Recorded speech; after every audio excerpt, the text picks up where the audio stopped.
How are the workshops? Yeah, all right, all right. So look, I have the honor of introducing the Secretary of HUD. So I want to say a few words about him. But first, you probably all know he's from San Antonio. Yeah. Okay, there aren't all those people from San Antonio. Okay, so you visited the Alamo, is that what it was? All right. But some of the things you may not know about him, he has a twin brother who's a U.S. congressman.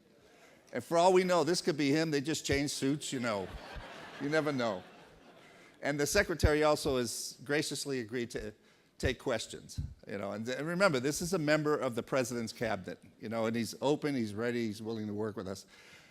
So he went to, I think, William Jefferson or Tom Jefferson High School. He skipped a grade. Okay, so right there, that tells you he's a smart guy, right? He skipped a grade, went to Stanford, went to Harvard Law, and Harvard. Learn how to say it right. Don't make fun of me. Learn how to say that right. All right, so he gets out of school, goes back, eventually is successful in running for city council, becoming, I think, the youngest city councilor, certainly becoming the youngest mayor of San Antonio at 26 years old. Now think of that, all you people who the age doesn't begin with the tw any longer. 26 years old, he's mayor. And probably the most disappointed person of all was Henry Cisneros, because he was at that time the youngest mayor. He was 27 when he got elected mayor of San Antonio. But no, I'm just kidding. Obviously good friends. But he was also named by Time magazine the 40 of the 40, the 40 top rising leaders under 40 in America. And, I remember meeting him myself at HUD, and I'm sitting in the ante room waiting for the secretary to come out, and, someone said the secretary's going to come out, so you know how it is, they have an entourage and all that, and so this young guy comes out, and I said, I looked at him, I said, "Where's your boss?" He said, "I am the boss." It's not a true story, so I just thought it would sound good, But I really felt every one of my days of living on this planet when I saw this young, bright, wonderful, committed person. And of course, we all got to know him around the Democratic National Convention when he was the first Hispanic asked to speak in Charlotte, North Carolina, to speak at the DNC. Yeah, did he do a good job? Yeah. So the only other thing I do want to mention is that Secretary Castro and his brother Joaquin really were politically active from a very young age, and it's always a family member. In this case, it was his mother, Rosie, who was very active in a party called La Raza Unida, in which they would bring him 8 years old, 9 years old. Now, can you imagine being that young, being brought to rallies and stuff like that? He wanted to be playing baseball and stuff like that. But they put it in his blood, and, gets out of Harvard and immediately goes into public service, and has been a great supporter of LGBT, of community development, of fair housing, of CRA, of all the issues that matter and that make a difference to creating equality and equal opportunity for citizens in America. I am so honored. Please join me in welcoming Senator Julián Castro. Secretary, what did I say?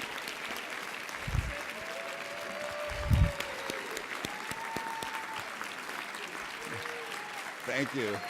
Is that okay? Yeah, sure. Yeah. All right. Well, I think John took my notes. So, there you go. I could use those. I wanted to see how you do with extemporaneously. That would have been good. Y'all really would have tested my political acumen if I had. But these are my notes, so I'll take those.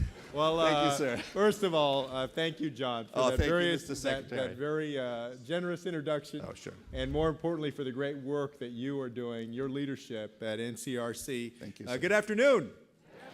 It's fantastic to be with y'all. One very slight correction. I was 26 when I got elected to city council and 34 when I was mayor. I want to get some credit for a little bit of the gray hair that I'm starting to get here. I do have a twin brother, Joaquin. Maybe some of y'all have met him along the way. You know, these days, Joaquin and I, of course, are both here in D.C., and I'm a minute older than he is, but he habitually goes around town introducing himself by saying that the way to tell us apart is that I'm a minute uglier than he is. And so I say that the way to tell us apart is that I'm the one with the real job in Washington, D.C. And somehow that seems to stick more. But I know we have folks from all over the place here. Who's here from New York? Anybody here from New York? All right. How about California? Yeah, Californians are a little bit weak these days. What about, how about Illinois? Anybody here from Florida? Well, I know that we had some people here from Arizona. And now, how about the great state of Texas? All right. Well, wherever you're from, thank you so much for the fantastic work that I know you're doing to open up opportunity for Americans who are working hard every day to be able to live out their American dream. Let me thank John again, and also thank your chair, Bob Dickerson, and all the members of the board and the staff of NCRC for their leadership. I know how important that is in building a strong, solid organization, and one that speaks with a loud voice here in Washington, D.C. and across the nation. For the last 25 years, it has been doing groundbreaking, important work. I've heard that NCRC had 16 member organizations when it started 25 years ago in 1990, and that its membership grew to 100 within a year. And now you guys have more than 600 members that are part of NCRC. So congratulations to y'all for that good work. I really feel at home here in so many ways. I know that I work in Washington now, but up until about 8 months ago, I was the mayor of San Antonio, and I served in the city council for 4 years before that. And I have to say that I loved every minute of my experience in local government. I loved the closeness to constituents, taking the phone calls, hearing about barking dogs and grass that was too high, going to neighborhood association meetings where folks would gather to talk about everything from code compliance issues to street maintenance to housing needs to job needs. I loved working with diverse coalitions to advance shared goals like revitalizing older neighborhoods in the urban core and expanding access to early childhood education for young children. I know, as I'm sure you would agree, that the local level truly is where things get done, where people of different backgrounds and different perspectives, often even from different parties, because of the nonpartisan environment of local government and local communities, roll up their sleeves and accomplish things with a spirit of doing good for the community. That's the spirit that I know you work in as well. Local communities are also where progress often begins. We're a nation of communities, of cities, of towns, big cities, small cities, rural communities, tribal communities. And when they're thriving, it's true that the entire United States grows stronger and our future as a nation grows brighter. So I stand before you today knowing full well that when you succeed in your mission, in those communities, we all succeed. I also know that you define success through the lens of we and not just of me, and rightfully so.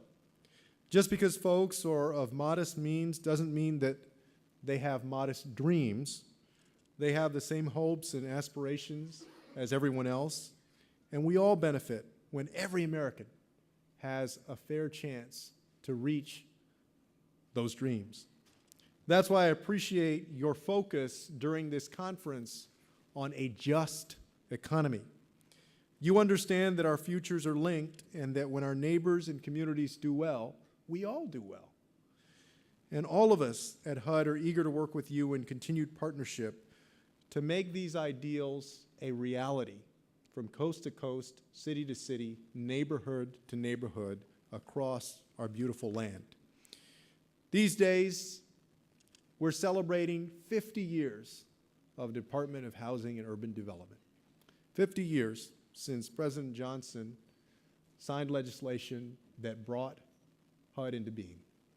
We call HUD today the Department of Opportunity because of the unique role that we play in helping folks improve their lives and better their futures. Our work really is about much more than housing, as I think you know your work is. It's about jobs, it's about good schools, about health, about the environment and sustainability. It's about creating communities with the assets that families truly need to thrive. To paraphrase HUD's first secretary, Robert Weaver, one cannot have physical renewal without human renewal. Housing and communities represent people. And the final test of everything that we do is whether it meets human needs, secures human dignity, and adds to the general quality of life. And there at HUD, we're firmly committed to doing our part to help you build a better future where opportunity in our nation truly reaches everyone, and upward mobility is available to all families. In an inclusive economy, this means creating jobs for folks at all income levels with tools like our Section 3 initiatives. This effort was created to achieve one basic purpose: to give low-income families the chance to get jobs when HUD-funded projects are occurring in their neighborhoods. We're talking about construction jobs and services jobs and office jobs like payroll and bookkeeping. This work has provided generations of Americans with the chance to gain experience, to build up their resume, secure a professional reference, and begin to build a career. These efforts have transformed lives across the nation and have sparked economic activity in areas that have often been overlooked. 170,000 jobs have been created by HUD for low-income workers through this Section 3 initiative just between 2009 and 2014 alone. This represents half of all the new hires that resulted from HUD-funded contracts during that time. Keeping all of these jobs, dollars, and economic activity in local areas is, in many ways, the definition of community reinvestment. And we want to see this happening from coast to coast. Last week, we launched a Section 3 National Business Registry to bring together local governments, businesses, and residents so they can prosper through partnership. And we look forward to working with stakeholders like you and your organizations to help more Americans contribute to the economic development, the vitality, and the growth of their communities. Another critical step, though, in building this just and inclusive economy is ensuring that folks have secured their financial future, that they can access credit and buy their first home. I know that this is at the core of the NCRC agenda. Y'all know that homeownership is still the cornerstone of the American dream, a fact that you can see in the lives of everyday folks.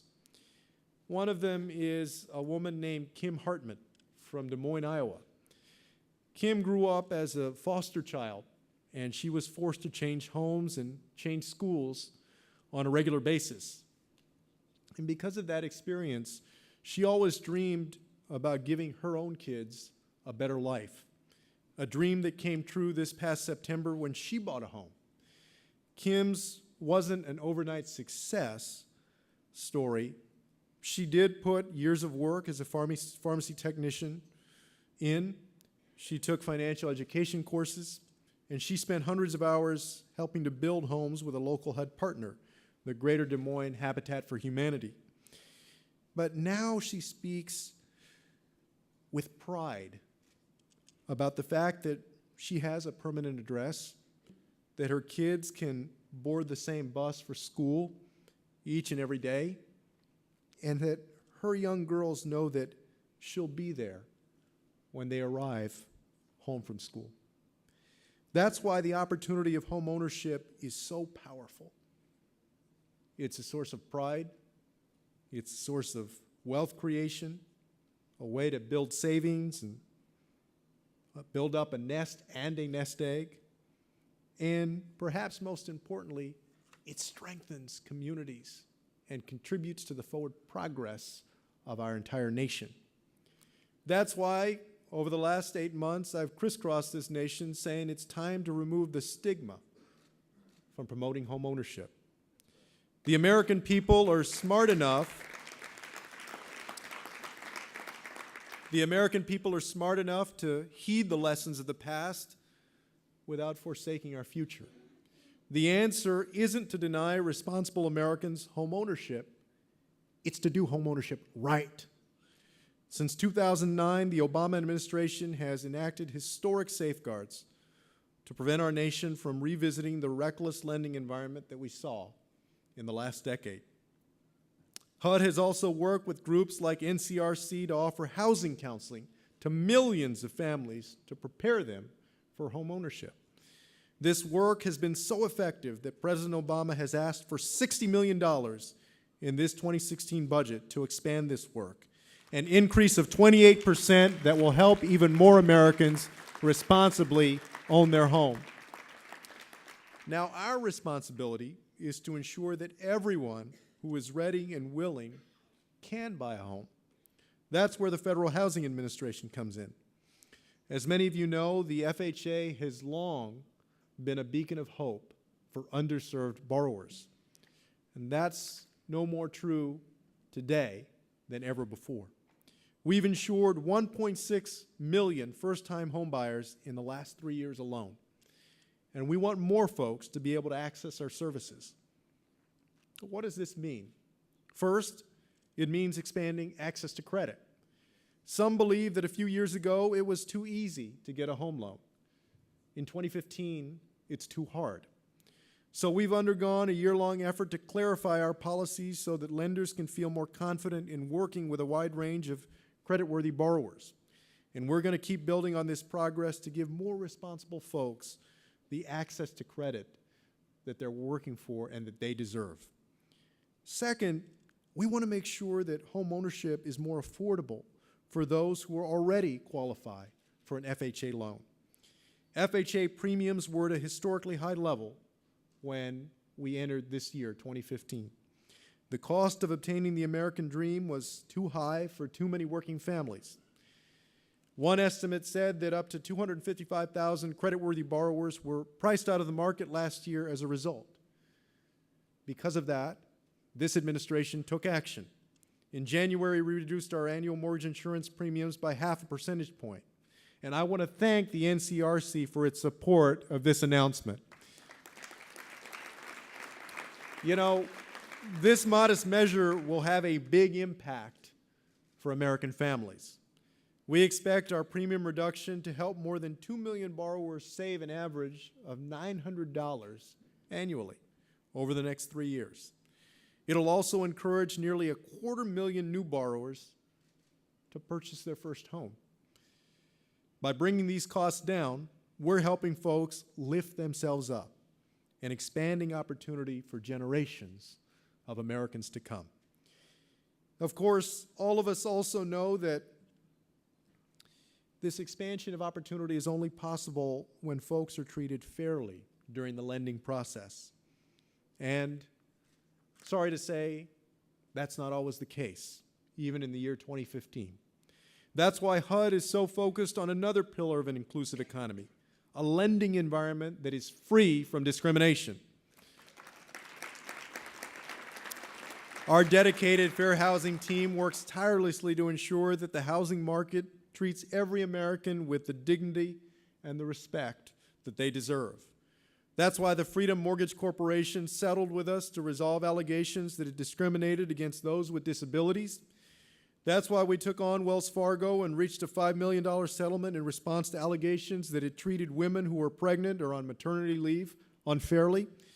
That's why we made a groundbreaking settlement with Midland States Bancorp to resolve charges that it intentionally avoided doing business in African American and Latino neighborhoods in St. Louis and northern Illinois. And now they've agreed to originate $8 million in mortgage loans to these communities specifically. With every action, our fair housing team is doing extraordinary work to shape a housing market where everyone belongs and where everyone has a chance to thrive if they're willing to work hard and play by the rules. These are the ideals upon which our nation was founded, and they must continue to guide us as we look ahead toward the future. We come together at an important moment for our nation. 2014 was the best year for job growth in the United States in more than a decade. Manufacturing is thriving, optimism is growing, and the housing market is reemerging as an engine of economic prosperity. Now our task is to ensure that every American can participate in this wonderful progress. And this takes folks from all regions and all backgrounds and all sectors, coming together as one great American community. It requires fighting for one another, investing in one another, and working with one another. It's not about every person for himself or herself. It's about creating a better future where we can all contribute and thrive. The key to this work is opportunity. Opportunity is the fuel that drives progress and prosperity. It's what allows American genius and ingenuity to thrive, and it's what creates an economy that works for all Americans. I know that you're committed to expanding opportunity for all, and I want to thank you for that. I also want you to know in no uncertain terms that HUD will be by your side for as long as it takes to get that job done. Let's work together to give the underserved the path they need to succeed. Let's work together to empower folks with the tools they need to thrive, to achieve upward mobility for themselves and for their families.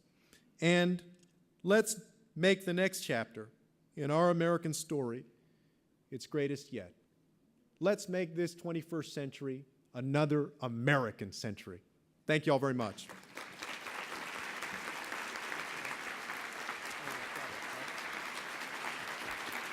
Thank you.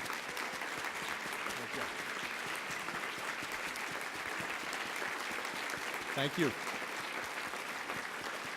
Thanks, Tom. All right. Thank you, Mr. Secretary. So remember hashtag Just Economy? You know, one of the things you said is people of modest means does not mean modest dreams. I think that's a great hashtag quote. We might want to somebody pick up the phone and hashtag it. All right. So the Secretary, because of his schedule, has got to get going, but probably will squeeze in 3 questions, Mr. Secretary. The first one is, what steps are being taken to expand access to Section 8 in areas near work and educational centers educational centers? Yeah, no, thank you very much for the question. It's a great question. This is exactly along the line of the work that we are focusing on at HUD in conjunction with other departments like the Department of Transportation, the EPA, education, of course.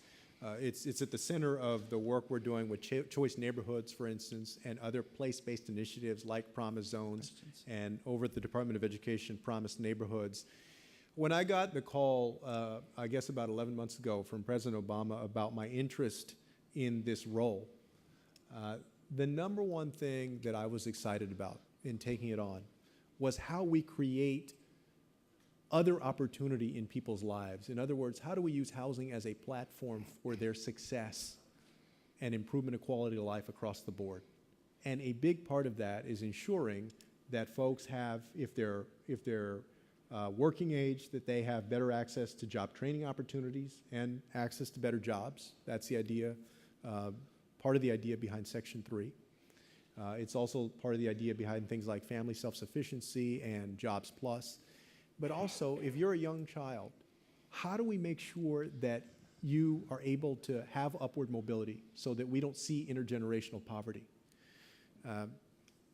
Choice neighborhoods and other place-based initiatives building on the work of Hope 6 are meant to put all those things together, including the use of vouchers and investments in project-based assistance to make that possible.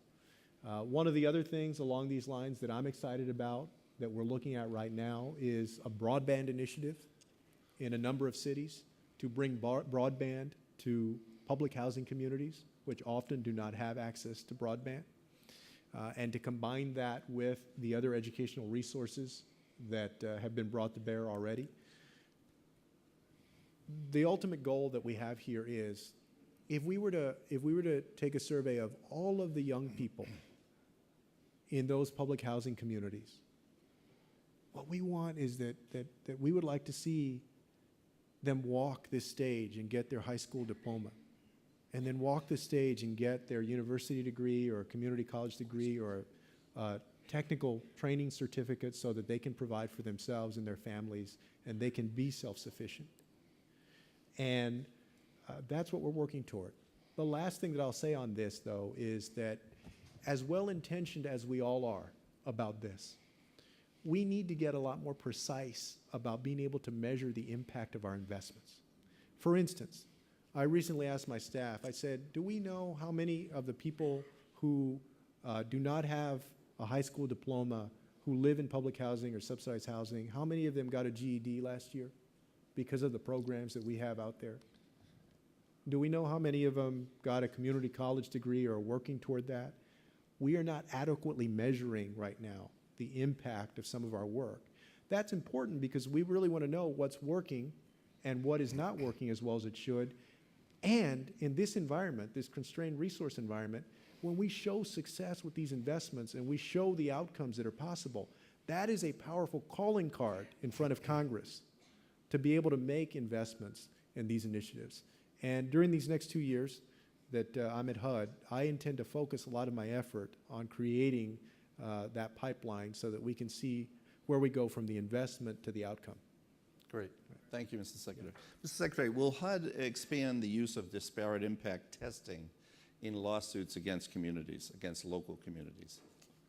That is something that we would like to be able to do. This question is not from me, Yeah, sir. I swear. This I have a feeling somebody out there. I may asked know it. where that came from. No, this is something that we do have an interest in doing. This is on the radar screen of our OGC and FHEO. Part of the disparate impact conversation, of course, is tied up in a question that will soon be litigated. Yeah. Will soon be adjudicated. I think it was already litigated in front of the Supreme Court.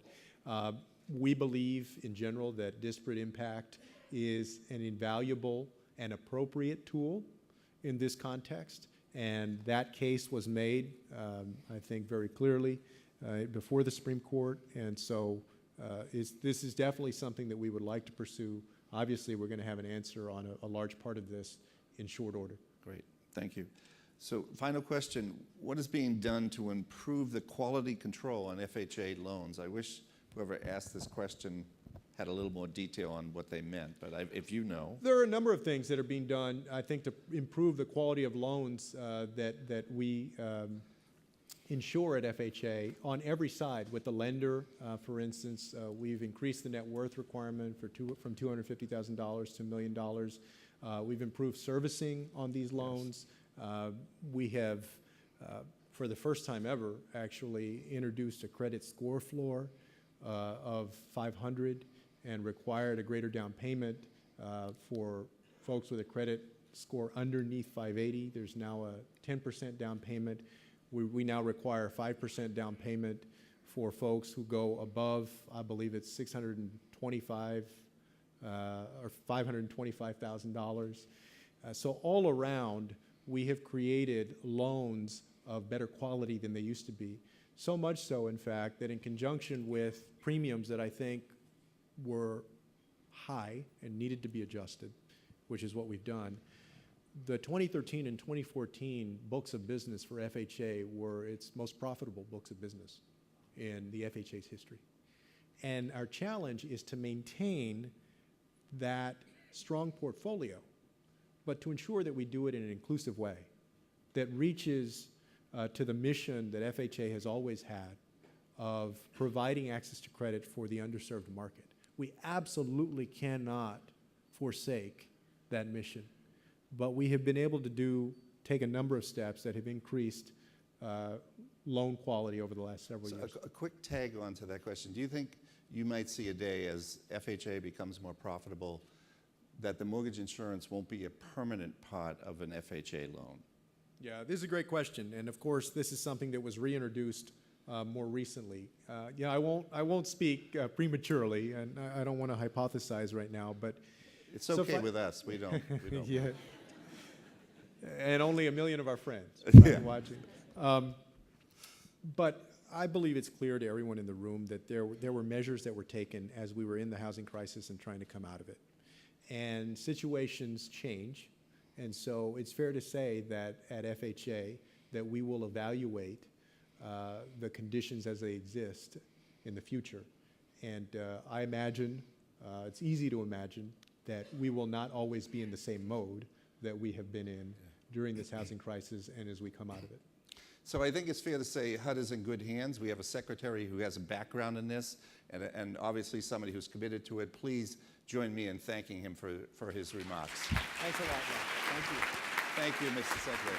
Nice job. Nice job. Sorry for stealing your remarks there.